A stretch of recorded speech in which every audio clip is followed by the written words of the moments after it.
Hello, everyone. Thank you so much for joining in, and I look forward to having a fun presentation with you. Because we have a relatively small number of folks, I don't mind taking kind of short questions, but we'll definitely leave some time at the end for a little more extensive question and answer. So if you've got something immediately that you feel like needing to ask, I'll certainly try to answer it, but we'll also try to move through the presentation. First and foremost, we're going to open wine because we can't go through the whole presentation and wait to open the wine at the end, right? So if you haven't done so already, please open your wines. We're going to open the 2019 Albariño.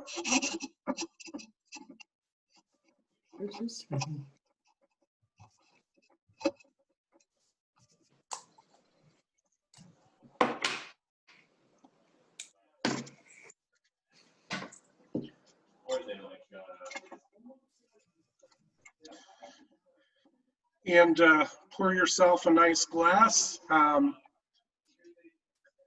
Once more. Not right now.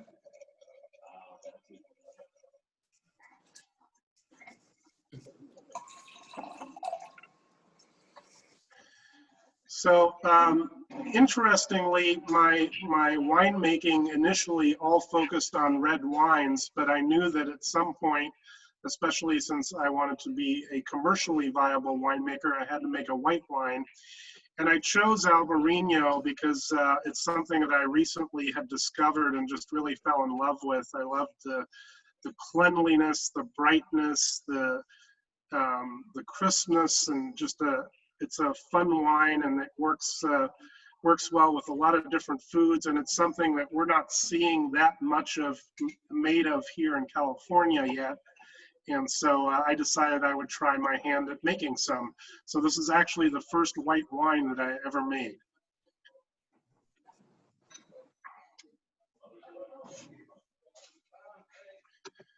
So a little bit of history about Albariño. Can everyone see my screen, by the way? Yes, good. Presumed to have been brought to Iberia by the Cluny monks in the 12th century, but more recent studies point at being native to Portugal and Galicia, which is a northern part of Spain. You'll see my little, there's Galicia there, and kind of northern Portugal, so it makes sense that it comes from this general region. And as you may or may not know, Portugal and Spain have a large number of grape varieties that are kind of indigenous to that area, that aren't really grown anywhere else in the world and didn't come from France and all that kind of thing. So I'm inclined to believe that it's probably a native grape to there. The name is derived from the word albo, which means white or whitish. It is a white grape and it makes a white wine, so why not? It's most common in Portugal in the Vinho Verde region. That's this region right up here at the very top of Portugal, as well as grown in Rio Braxas, Rias Braxas, just to the north of Portugal into Spain there. It's now starting to be produced in several California regions, anywhere from Santa Barbara County, San Luis Obispo County here where we are, and Monterey County, up into Clarksburg and Lodi and the Bay Area, and also into Napa and the Los Caneros AVA right on San Pablo Bay there. It's also being grown currently in Oregon and Washington. So Albariño seems to have gotten a nice foothold here in the United States. It's really noted for its distinctive botanical aromas, citrus undertones, stone fruit like apricot and peach, and sometimes a little pear as well. The wine is usually light and generally high in acidity. So generally, you're not going to find a 15% alcohol Albariño that's really kind of been over oaked and been made into a Chardonnay. It wants to be a light, clean, crisp wine. This particular Albariño comes from Monterey County in the San Antonio Valley, AVA. This is kind of in the southwestern portion of Monterey County right here. There's a big lake there called Lake San Antonio that you see here, and the vineyard is kind of centrally located right up in here. San Antonio Valley is kind of surrounded by the Santa Lucia mountain range, on both sides, but it's kind of a relatively flat area with some hills in the middle of that. Temperatures here are really warmer than any other AVA in Monterey County, which is why some of the Iberian grapes grow really well here.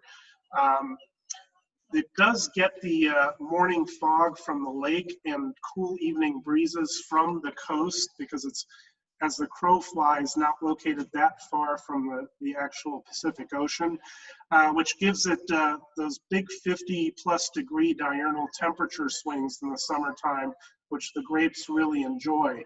So, you know, days can be 90 to even 100 degrees, but nights will always drop down into the 50s and sometimes even into the 40s. Late in the season, we even have some frost issues there due to the cooling influence of the Pacific. But Albariño is one of the early grapes to pick. We usually pick that right around Labor Day so it doesn't get affected by the frost.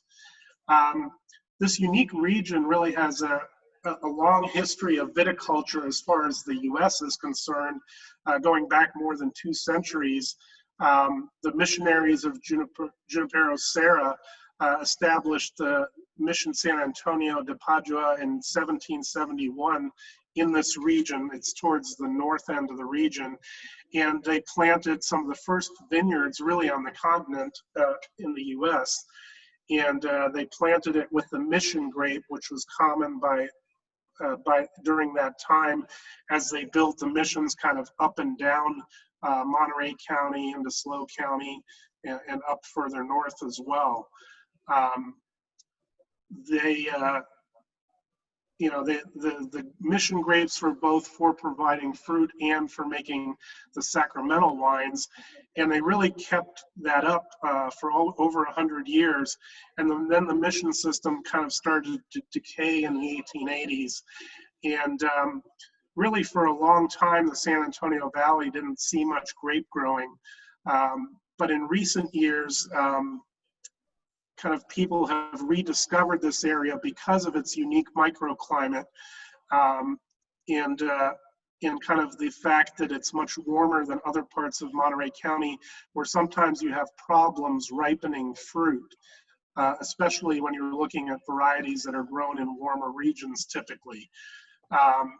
It's pretty isolated from any kind of population center, so there's not many people living in the area. But we've seen a lot more plantings lately, and really kind of, I'm sourcing 4 different grapes from this particular region currently. I find it's kind of one of the undiscovered gems of California grape growing. Really, it's very similar to Paso Robles. If you continue this map to the south, Paso Robles would be kind of here. But Paso Robles, for the most part, especially on the east side, is much further from the coast. So having that marine influence really makes the San Antonio Valley unique. There's over 800 acres planted there, over 20 different varieties, and the elevations range anywhere from 580 to 2,800 feet. And the soils here are primarily gravelly loam and clay.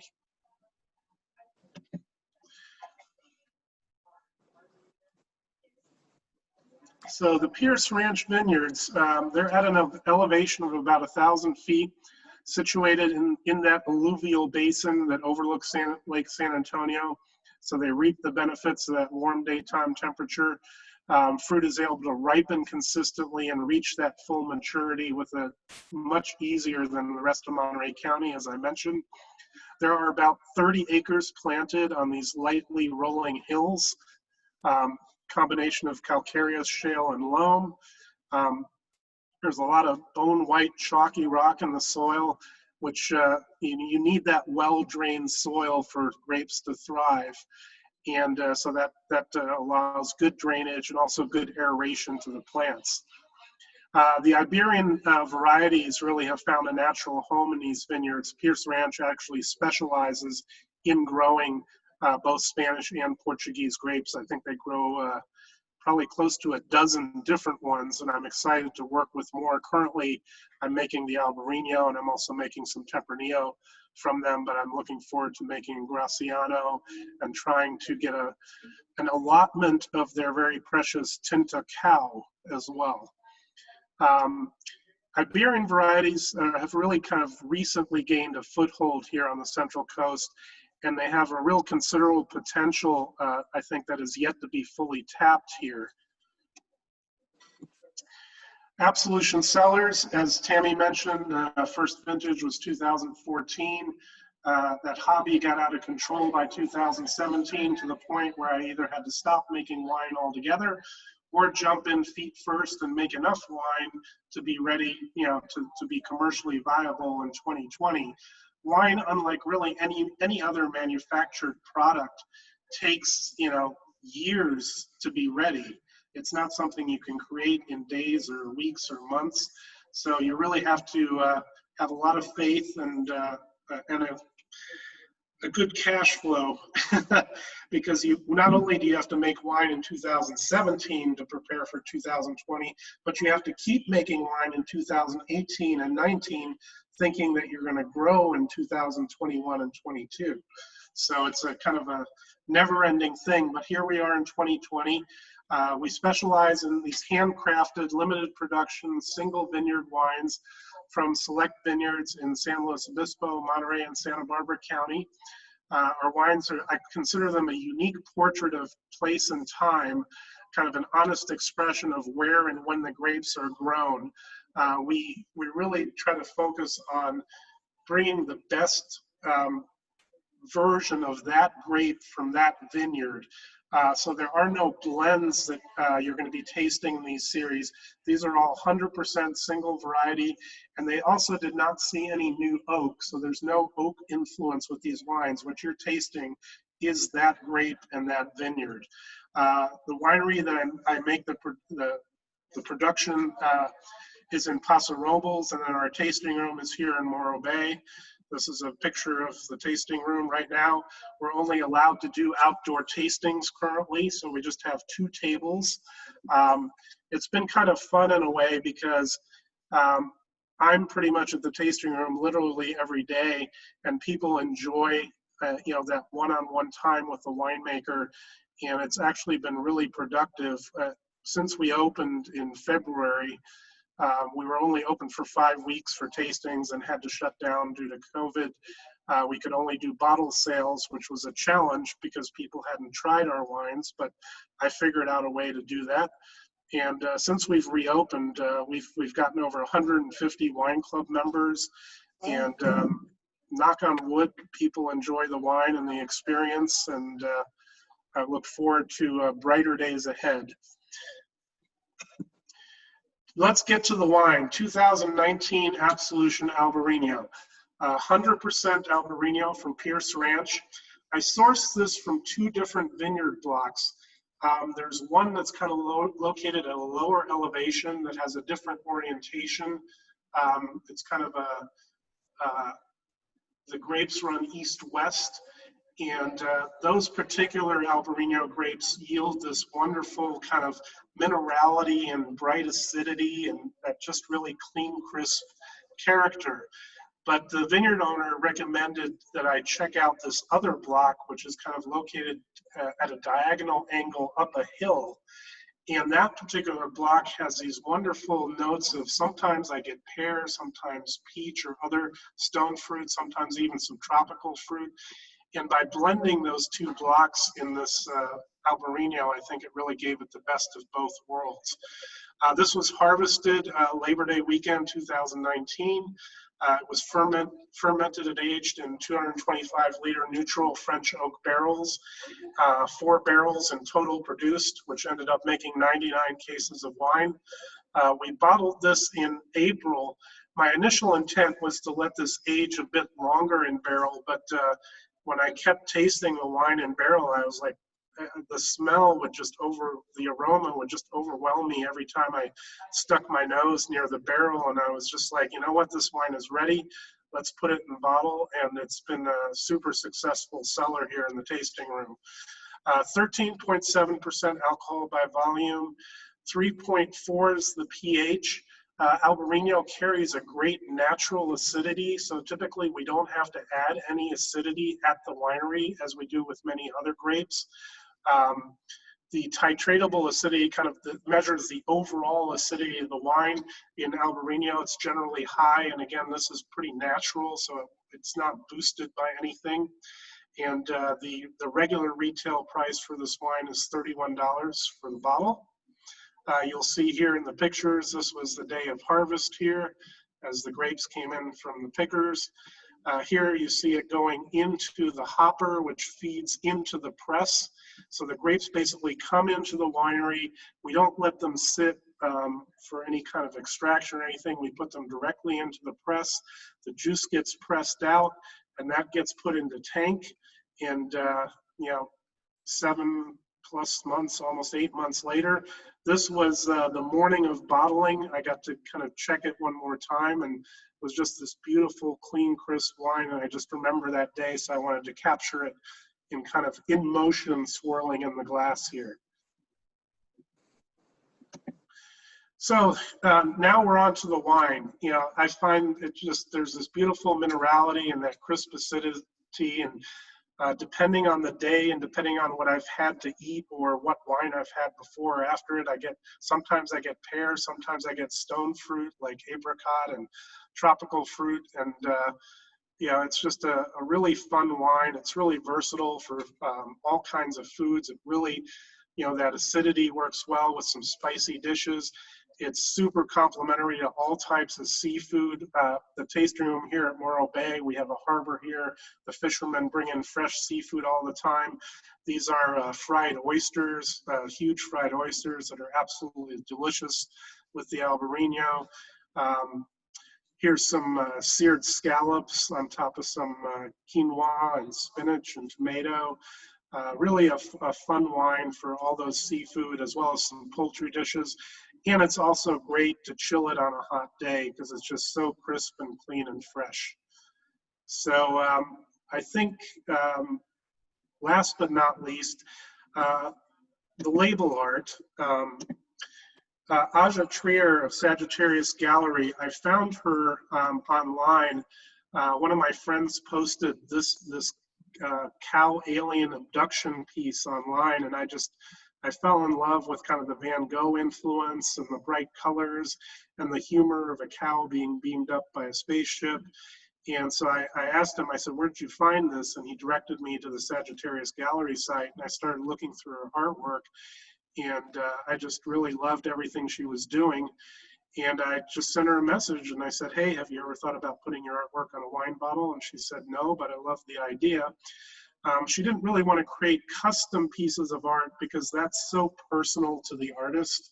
And if she created something based on a description that I told her and I didn't like it, I would understand as an artist the frustration in that. But what she did instead is open me up to her 1,500 pieces of art that she's already created and said, you know what, choose from any of these pieces, let me know which ones you want to work with. And so I licensed them to use them on the bottles. The hardest thing really is to choose from all those 1,500 because they're all beautiful. They could all go on any wine bottle. But I just really wanted to find things to really connect with the wine. And for the Albariño, I chose the Starry, Starry Morning with the rooster here because this wine is just so crisp, bright, and fresh, like a rooster waking up on a country morning. And also the rooster has a lot of cultural significance in Portugal. So the combination of that made it just perfect for the Albariño. And I think with that, I will turn it over to questions, comments, and see how you're enjoying the wine.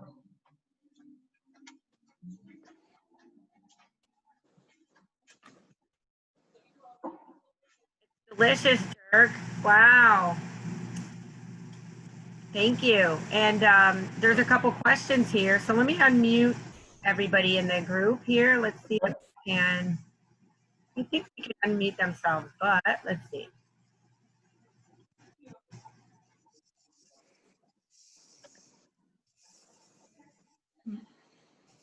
I've unmuted everyone. So, Dirk, I think you want to hear how they like the wine. Yes. Wonderful. Wonderful. Good job. Excellent. Excellent. Any particular questions or comments, or kind of what was your experience as you were tasting the wine? What did you find in the wine? It's very good. Me, I drank in Portugal or in Spain this wine. And probably, I'm not sure that I didn't feel vanilla or oak at all in that wine. Right. Because I don't use any new oak, and they wouldn't have done that in Portugal and Spain either, and that's why I wanted to kind of keep I try to keep an old world winemaking style for the most part. But this one has been aged a little bit in oak, in a French oak barrel. Yes, but the oak barrels were all about 7 to 10 years old, so there's no influence from the oak. It's just a vessel to allow the wine to breathe and age properly. Yeah, because I think it's more crispier if you don't have vanilla or oak or something. Exactly. Yeah, it's very good. Yeah, very good. And of course, goes very well with seafood. Yes. Yeah, we made scallops last night, so I'm gonna have to do them again. That picture made me drool. Yeah. There was a question here, Dirk, earlier about the climate and how did the climate compare where the wines are grown or the grapes are grown in Monterey compared to the area of Spain? Is it very similar?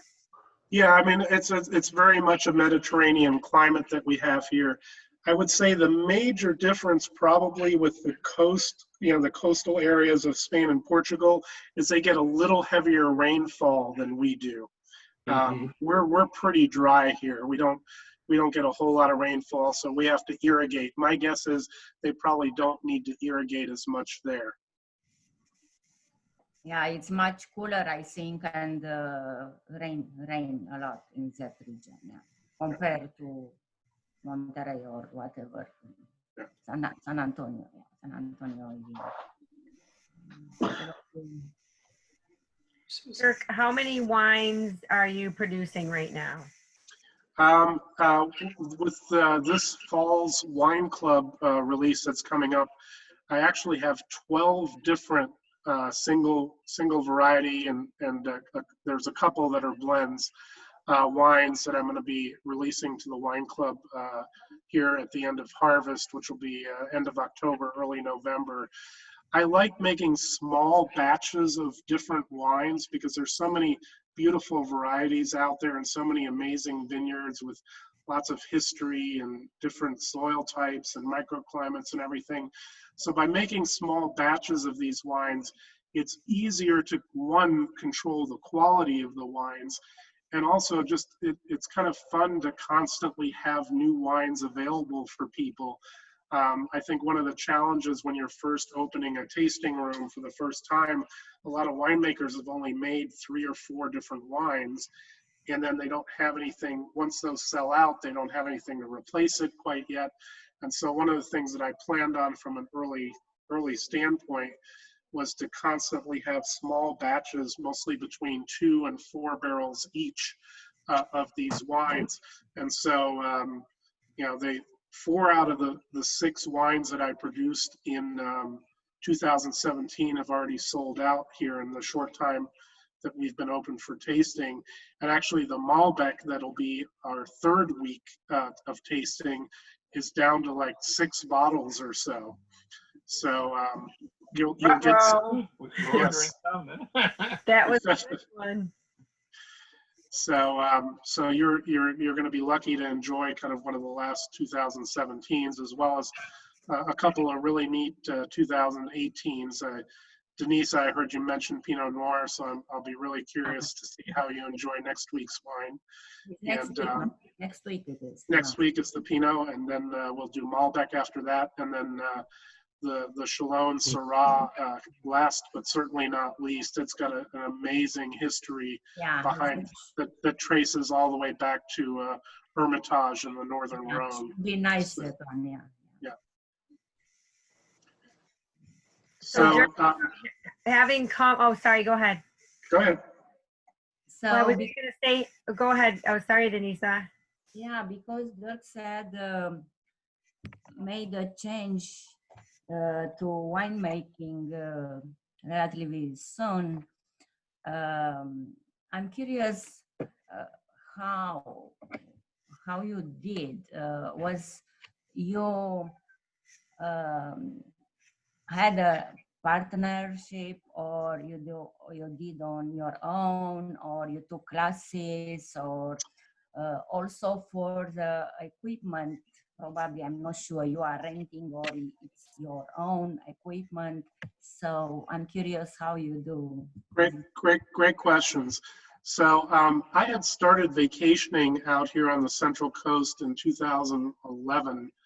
I had 4 weeks of vacation with my job, so I found that coming to the Central Coast of California was about as far away as I could get from everything that Florida was without leaving the country.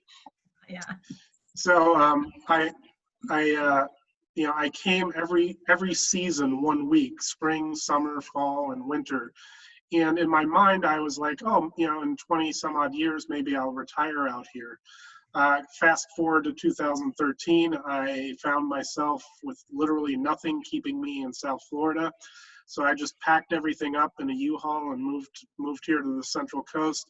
I had really fallen in love with the people, the climate, the scenery, the topography, and of course the wine, and also the freshness of the food. I mean, there's literally a farmer's market every day of the week. And, we've got the coast here for the fresh seafood. We've got, free range beef and, other meats and poultry and stuff. And I just really love the whole food and wine aspect of it here. But I didn't have a particular plan when I got here. I knew I wanted to work somehow involved with wine. In 2014, I had the opportunity to make a barrel of wine with a local winemaker who was pretty well known and well respected.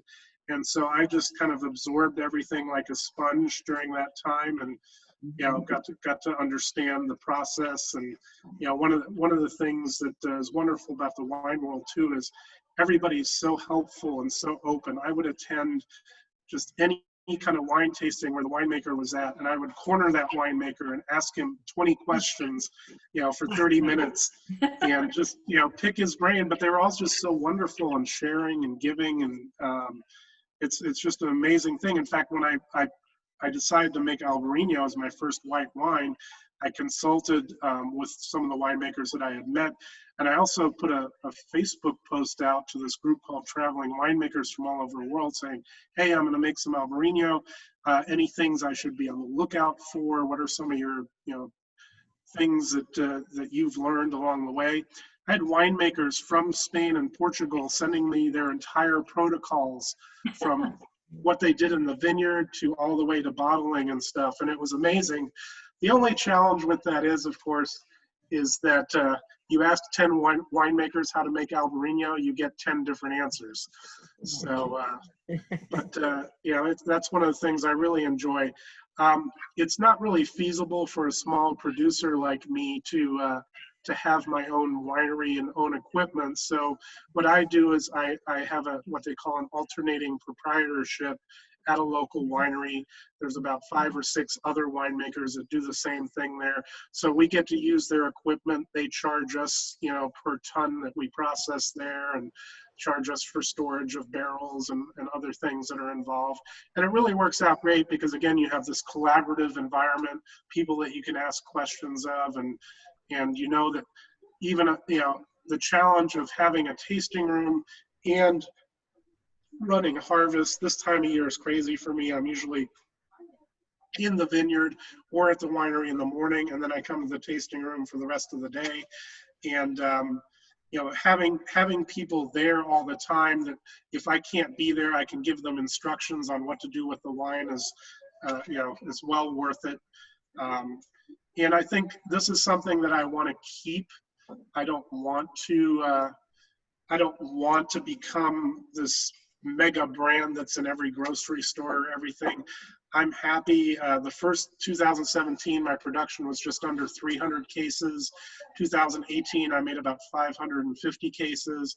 And in 2019, I made just under 1,000 cases. And about 1,000 to 1,200 cases is the size that I want to be at. And that's the size that I can sell directly to consumers here at the tasting room, on the website.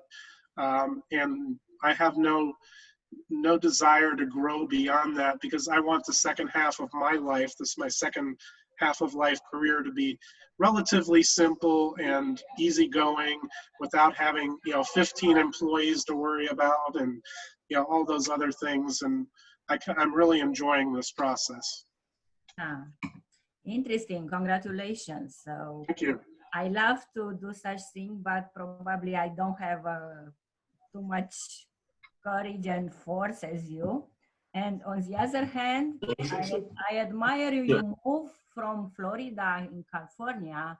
Many people at a certain age, they move vice versa from California to Florida.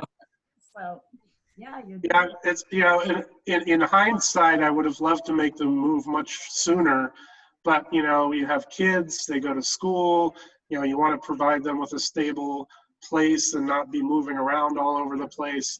But everything worked out perfectly from a timing standpoint. I figure I got here 20 years ahead of schedule. So, and I'm doing something I love. So, you know, it can't really get much better than that. Yeah, very good.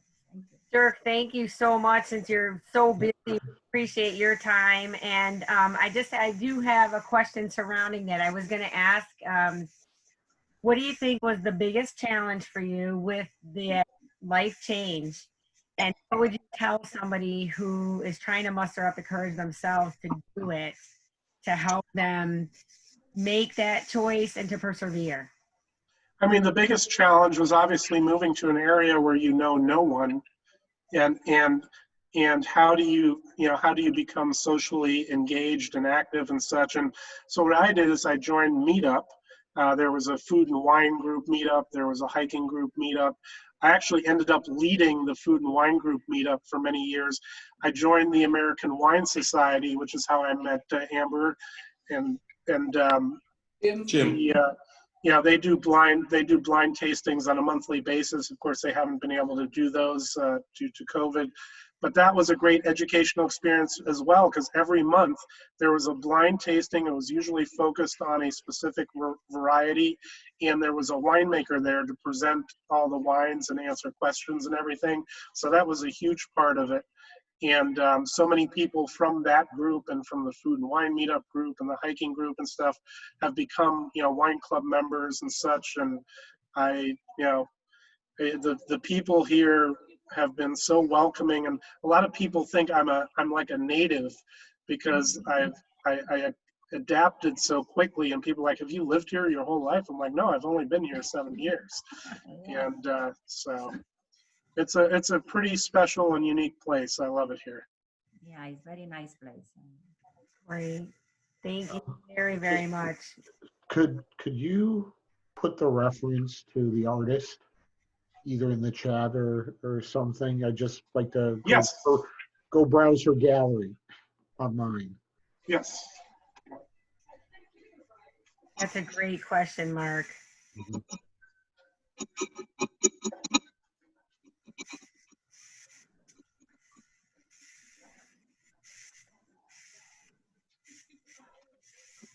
And if you don't, I know you have it there, Dirk. Yeah, I just typed it in. There we go. There it is. Super. I also have a copy of the presentation. So how do you pronounce her first name? Aya or Aja? Aja. She Aja. pronounces it Aja. Yeah. Aja. Okay. Very, very, very beautiful label. You don't want to. And Since we started this, I actually have an actual website. It's not just the Vino Shipper shop. So absolutioncellars.com is where you can order wines, join the wine club, make tasting appointments, and all those kind of things. Oh, great. I was just going to say, if somebody wants to join the club, how would they do it? Go to absolutioncellars.com. Great.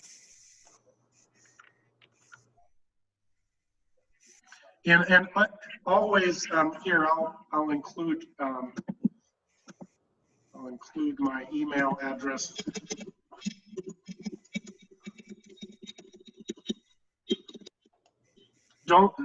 Always feel free to reach out to me because I'm a small, one-person business. I love being in contact with people. If you have questions, related to wine or social integrating and whatever else, I'm happy to chat with anyone everywhere, and it doesn't matter when, except when I'm trying to sleep.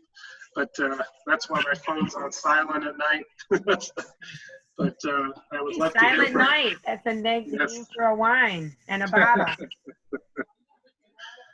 Well, Dirk's been very responsive to us to put this whole thing together. And I would just say, if anybody has friends that are into wines, we still have 3 more tastings in the series. We are able to ship the wine, and we are recording tonight. So if somebody missed tonight, we're going to replay this at the end.